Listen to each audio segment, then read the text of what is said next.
সেদিন ওই পাহাড় কেঁদেছিল নীরবে, মেঘের দলের ছুটে চলা বড্ড অভিমানে। সেদিন বঙ্গের সমুদ্রে গর্জন ছিল না, ছিল শুধু আর্তনাদ।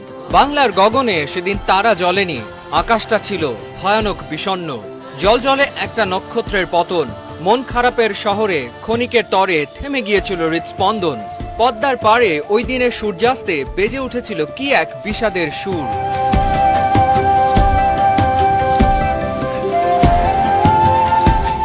অদৃশ্য এক শিকলে বাধা পড়তে যাচ্ছে সাকিবের দুহাত, যে হাতে ব্যাট উঠলে জয়ের স্বপ্ন প্রাণ পেয়েছে নির্ঘাত, যে দুহাতে বাংলা ঠেকিয়েছে কত শত ঘাত প্রতিঘাত। কিভাবে বঙ্গভূমি মেনে নেয় এমন আচমকা আঘাত?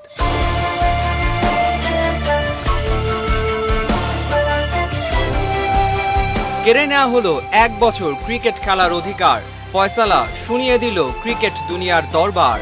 লাল সবুজে সেদিন নেমে এলো রাজ্যের অন্ধকার। সময় বহমান, অবশেষে প্রতীক্ষার অবসান।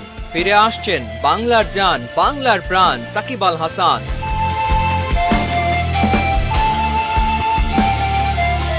চোখের পলকেই কেটে গেল একটা বছর।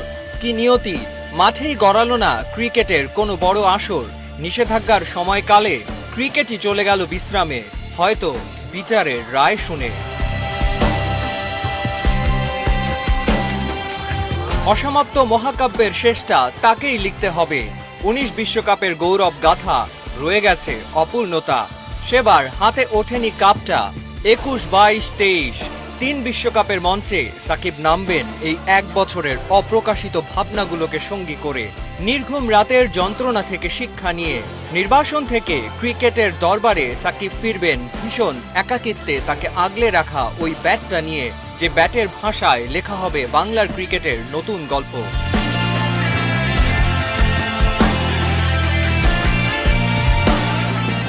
অনেক গল্প লুকিয়ে আছে একলা পথের পথে, অরণ্য, নদী, পাহাড়, পর্বত আর একটা আকাশ সাথে।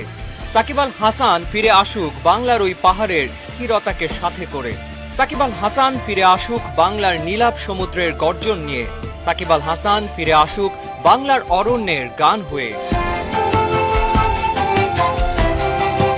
বাংলার ঘর, বাংলার হাট, বাংলার বন, বাংলার মাঠ, বাংলার মাটি, বাংলার জলে বেড়ে ওঠা সাকিবেই হোক বাংলার বিশ্বজয়, আমাদের বিশ্বজয়।